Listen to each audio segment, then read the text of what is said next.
Well, good morning or good afternoon, depending on where you are, to all you Kepler families. Today, we are welcoming one of our biology teachers, life sciences, Debbie Reynolds. Welcome, Debbie. Thank you. Good to be here. So you're teaching for 7th and 8th graders, so specifically middle school class, for accredited in science, life science, and I want to dive into that a little bit. Before we do that, though, maybe you can give us a little bit of your personal background, your educational background. Who is Mrs. Debbie Reynolds?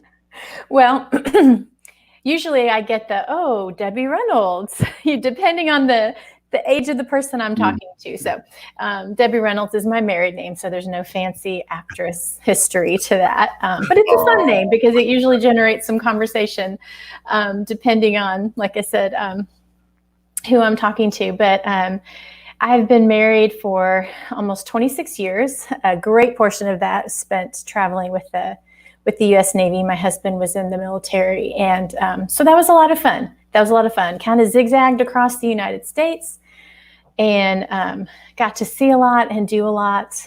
We have 3 children that are grown. 2 of them are grown and have flown the nest. One of them is temporarily leaving for college in the fall. So enter lots of free time. I'm very excited to fill it up with some classes here at Kepler. So we live in West Tennessee, and just have really settled in here.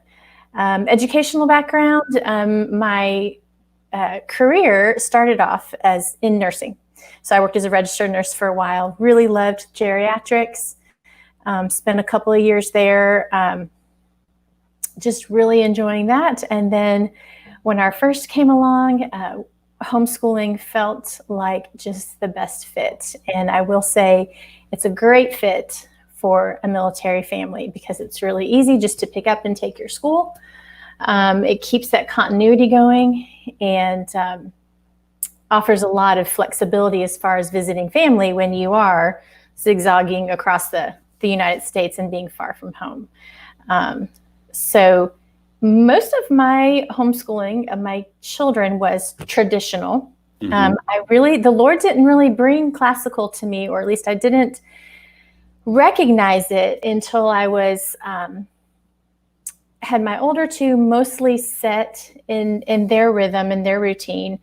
And I'll have to say, I was a little scared to jump into classical, coming from a traditional learning background as far as my own school goes. Just grew up in traditional type school, and classical just seemed a little bit unreachable for me.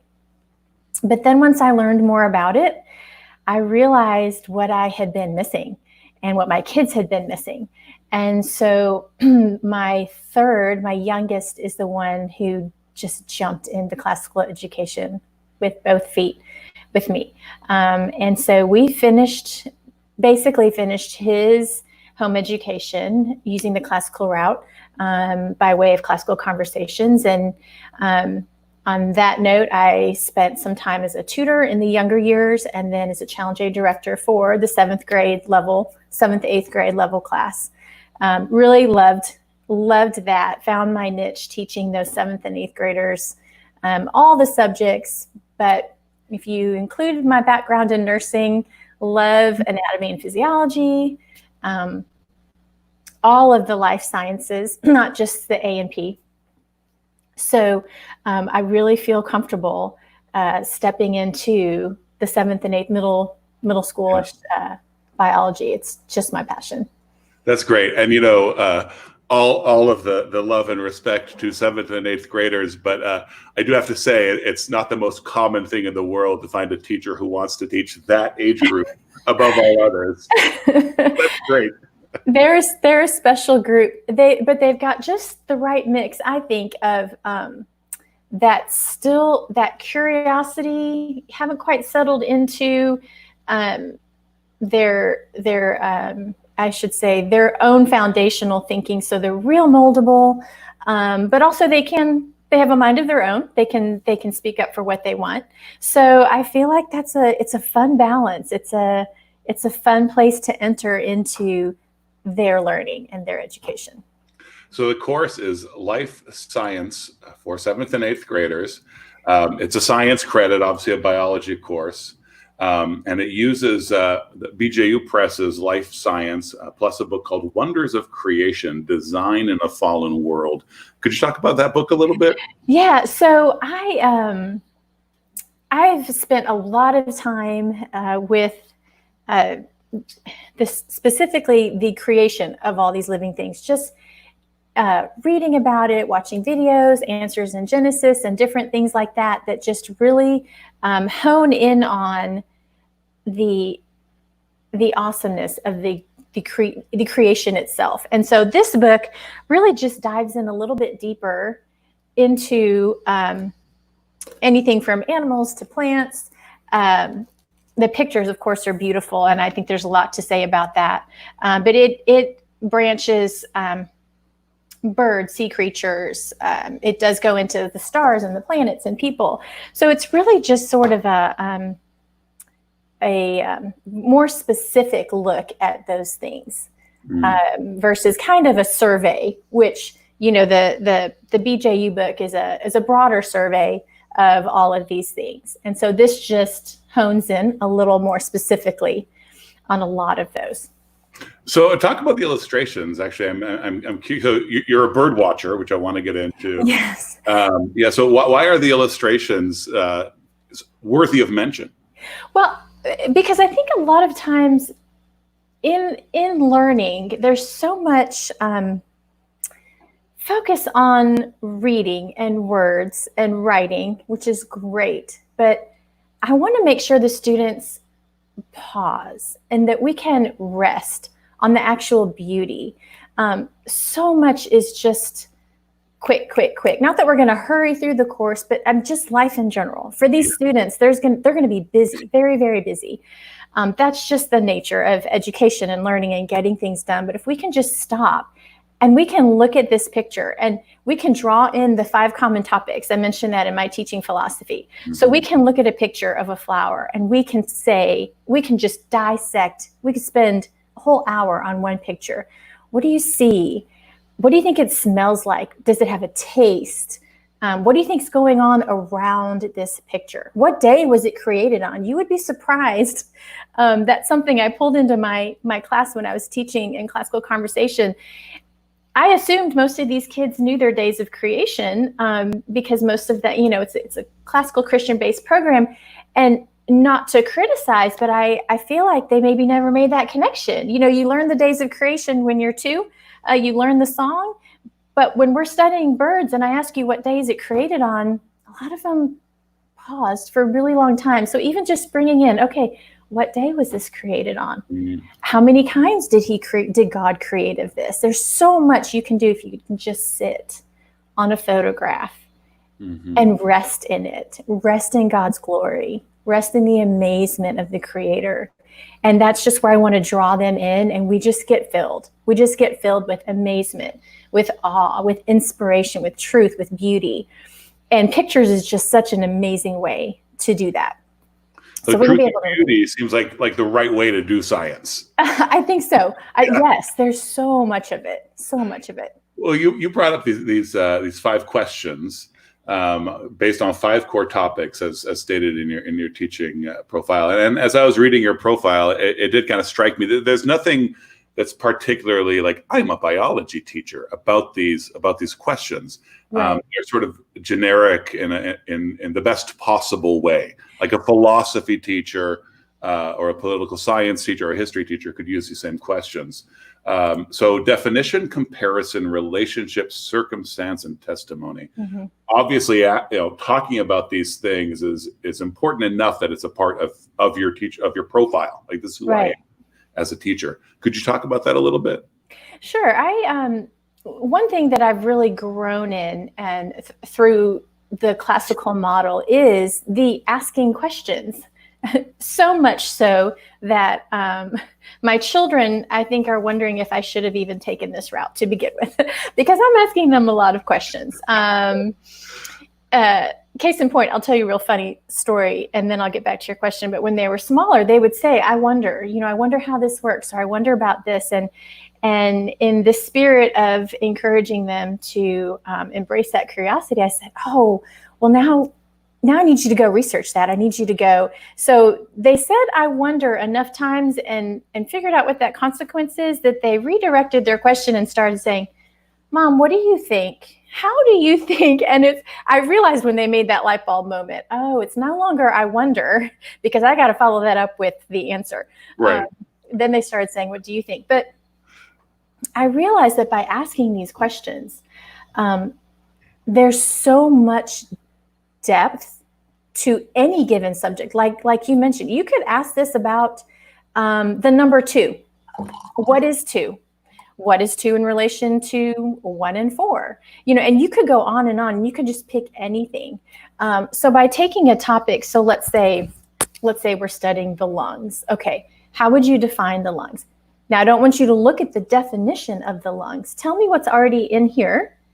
What is your definition of lungs? What do you already know about the lungs? Okay, how do the lungs compare to the heart? What is going on with the rest of the body while the lungs are working? How does it affect the other organs of the body? So by asking all these types of questions, you're getting a much deeper understanding of the topic at hand. It's not just the lungs provide air to the body. It's really a lot more than that. You can plug anything into X and Y there, and you're just gonna glean information. And yeah, that seems like such an excellent set of questions, particularly for the logic phase for 7th and 8th graders, so that because they're the sorts of questions that will lead students to realize what they already know. Because integrating knowledge is, I think, a challenge for all of us, particularly in the way so many of us have been educated. We often don't realize how much we know about a certain topic, and you actually have to be trained to think in that way, to start pulling all the threads together. And the questions like these would do that. And that's the age to really focus on that way of thinking. Yeah, I like your word train, because it is a training. It is a training, and it really was for me, coming from the traditional, if you will, background. I really felt once I stepped into the classical model, I just was redeeming my education. I was relearning alongside my students at home. And I don't know if maybe the parents of my students here at Kepler will enjoy the same side effect, if you will, of walking alongside them. But I know me, coming from a traditional background, I really felt like I was just learning all over again. Wonderful. Now, you've talked about awe and beauty and as in studying life. And this is not just verbiage for the benefit of this class. You are a bird watcher. Right. Yes. I went on your LinkedIn profile, and there was just a beautiful picture of some blue birds. I don't know what kind of birds they are. They're not bluebirds. They're birds that are blue. Yeah, I'd actually love to hear about this enthusiasm of yours. Well, it's actually sort of new. It's only probably been about within the last year. And so I would say I'm probably still in the grammar phase of learning about birds. It's really just something that I feel like this season of life has brought in. I'm slowing down a little. I'm not managing humans here as much, and God just opened a window for me, figuratively and literally. I have a window that I just set up with hummingbird feeder and regular bird feeder, and I've just been given the extra time and space to marvel at that. It's kind of a hobby, I think you could say, as well. And because I've lived on some property, I can put up birdhouses and do other things that enable me to really advance and just enjoy. And bird watching is one of those things that you have to slow down to do. I mean, there's that waiting, and then there's that watching, and then you get your binoculars, and it's just a way of really resting. I feel like resting in the Lord's presence, because it's just you and whatever is in your lenses, and it just makes you want more of trying to find more species. Then it becomes a game. How many species can I find from my backyard? And then how many species can I find on my walk this morning? And so it's delightful, really. I've enjoyed it. Yeah, that's pretty awesome. I would have guessed that you were a relative beginner because you didn't actually call yourself a bird watcher on your profile. You called yourself a bird watching enthusiast, which made me suggest you were still feeling tentative about labeling yourself that way. Yeah, I've got a little bit to learn. I don't know if I have all the right tools yet, but I've got my identification book and it lays by my window, and so I've tagged quite a few pages. So we'll see what comes around. Yeah, that's cool. Now, you are not only a teacher for Kepler, you are an educator in other ways. And so, since Kepler is a consortium of independent teachers, and we are all teaching in various ways, I'd actually like to hear a little bit about that. Like, what are you cobbling together in your career as a teacher? Sure. Okay. So, actually, right now, the online portion of my teaching will be Kepler, and then I do in the mornings. I work with VIPKID platform, so I'm teaching the English.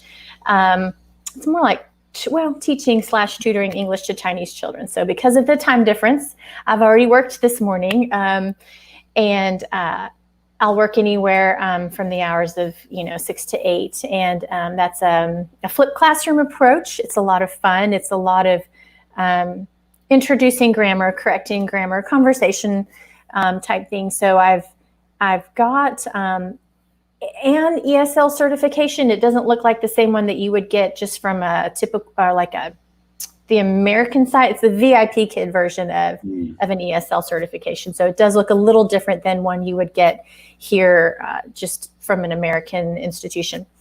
And then geography is another interest of mine. Kind of goes along with life science in that it's part of the earth and the way we look at the world. So I will be teaching 9th and 10th grade geography in a brick and mortar environment once a week with a homeschool program that my children have been a part of. So that's going to be very enriching, teaching alongside other professionals that I've worked with before that have taught my children. And so that'll be a lot of fun as well. Nice. Now, talking just about ESL, I'd love to hear what the appeal of teaching ESL is for you. So ESL, just to be clear to the audience, is English as a second language. Right. Yes. So it's my appeal, honestly, was it was twofold. I like the idea of not the idea. I was curious about interacting with someone whose first language is not English. I just have not been around people like that. It's just not something I've been exposed to. And to do it with children, it's comical, and it keeps it lighthearted versus trying to help an adult ESL learner. The children add their own sort of humor and creativity to it. And then also I've learned so much about the English language. There's stuff that I've gone over with these kids, and I thought, did I learn this? I'm sure I learned this at one point, because it's so ingrained. Yeah. And so I'm becoming a better English speaker just by teaching them, making corrections, inviting dialogue, and then the culture. It's been very interesting and exciting to learn about, in this case, the Chinese culture and their celebrations, and then to explain our celebrations and our culture back is, it adds a lot. It adds a lot to just the daily in and out that kind of breaks up that rhythm and that routine. Yeah. Well, I mean, certainly with my experience in teaching English to non-native speakers, that back and forth. How is it they do it in Germany? How is it they do it in Brazil? It's always very interesting to me. But, like most of my experience has been, teaching very earnest German engineers. And even then, like, you have to bring in the fun because of the reason most people are learning English as a second language is to go ahead and dive into the culture and be able to do business, to study, to be very interactive. It definitely I mean, of course, you want this with any language, but it's definitely leaving the pages. And so, yeah, I mean, I see some of the VIPKID stuff that happens, and it does look like it's purposely, like you said, a flipped classroom, which is actually the Kepler model as well. We also use a flipped classroom. Maybe you could actually talk about, can maybe explode it out a little bit from your ESL experience, just the flipped classroom model. What is enriching about that for you? Well, it's a very personal type approach. Now, in the difference here is the VIPKID classroom is a one-on-one.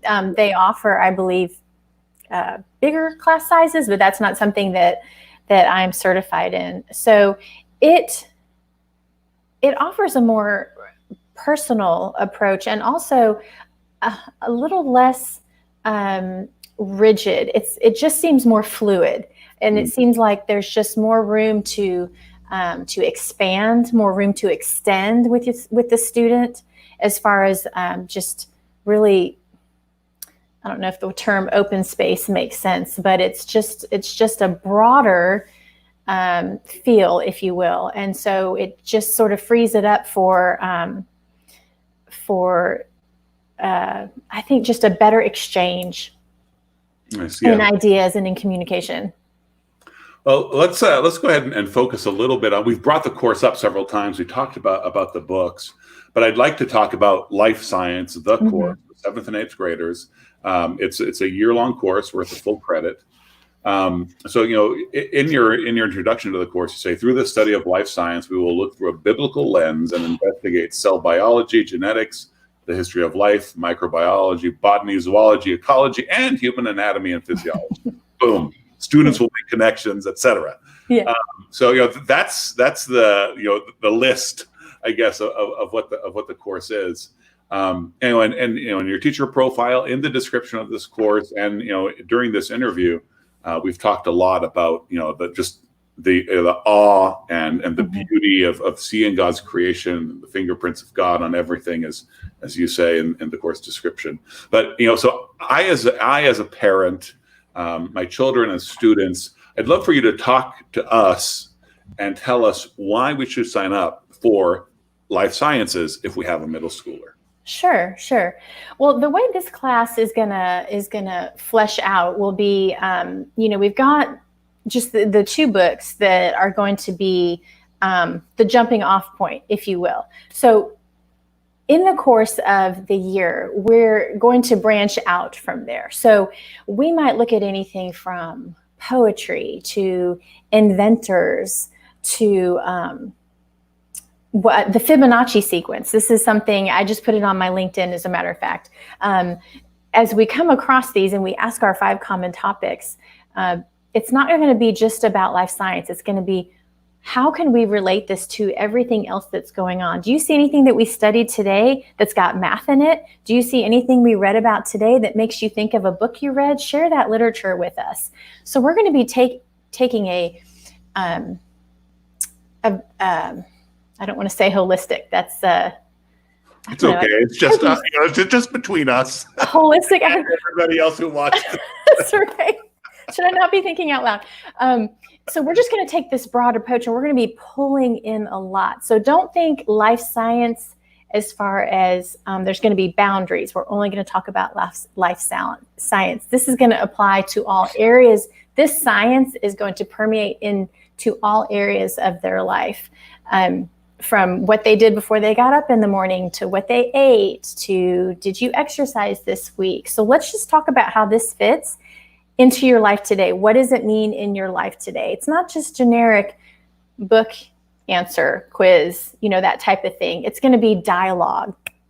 It's going to be sharing your thoughts. It's going to be, how does this affect the world around you, and how does the world around you affect what we're learning here? So it's going to be just all encompassing of things. It's going to be a beautiful potpourri of just all things, culminating in, obviously, we're just going to give God glory for all of this, because with the biblical lens that you mentioned, that I reference here, is that's just where it all starts. Yeah. On how God created this and how we can be thankful for it. Yeah. Now, I also have a bit of a phobia of using the word holistic. I do often, but it just comes out. And, there's nothing wrong with the word, really. I suppose I should be a little more settled about that. But the word that I usually use instead, or I try to use, is integration or That's good. Yes. integrated. That's good. Yes. Yeah, but that kind of some of what you said there at the end of your answer, and then just thinking about integration. The last two course objectives for this class are describe the relationships between living organisms, describe the relationships living organisms have with the biosphere, and then interpret rhythms in ecosystems. Now, you talked a bit about that integration and studying those relationships, but what do you mean by interpret? Are you telling me life has meaning? Yes. So this is where I would start with the 5 core questions. Okay. So rhythm is actually a word that I've sort of latched onto lately, as far as, because God is a God of order and he is organized. There are rhythms to things. I mentioned the Fibonacci sequence. There are patterns in nature. You can call them patterns. You could kind of call them rhythms, but just the fact that you can understand nature. I almost use the word interpret, but I can't use it because I'm defining it. You can understand nature in numbers. So when you look at how all of these things interact, the ecosystem, the biosphere, with each other, ask yourself about the relationships, the circumstance, the testimony. What does God say about these? But the comparison and circumstance and relationship are a big part. And students might have to sit on this for a while. A lot of these questions, the answers don't pop up right away, and that's okay. I'll make sure, my students will know in no uncertain terms. I'm learning with them. I'm just your lead learner, okay? So I'm learning, I'm a student along with you. I don't know everything in here off the top of my head. We're learning and we're exploring this together. And if you can't really figure it out right now, let it sit for a little bit. So interpreting is not a quick type of knee-jerk reaction. It's a pondering. It's praying about. It's thinking. It's searching scripture. It's going to other resources. And there are other books that I will pull into this class, not ones necessarily that students need to buy, because it's portions of books, but there will be lots of other really rich material that comes into our discussions. But yeah, interpreting is something that's it's time consuming. It is time consuming, and I don't want to rush through any particular idea or concept with the students. If it's not clear, let's sit on it for a while. It's okay to take some time. It's okay to take some time and rest in it and pray about it and ask others what they think about it. And that's training those young minds to think for themselves, to decide for themselves, and to always compare it with the ultimate truth. So that's what I really want to encourage with them is, learn how to think for yourself, come to your own conclusions, and we'll help you along the way. And ultimately, that testimony is, what does God say about it? Right. And he will make it clear. Wonderful. Well, thank you so much for just kind of unfolding this class a little bit for us and allowing us to learn a little bit about you and your enthusiasm for the life that God has created on this world. Appreciate you being here. It's been a joy. Thank you so much. So as we say so long to those of you who are watching, Debbie, if you would just stay on the line and we can hang out a little bit afterwards. Thanks, everybody. So long.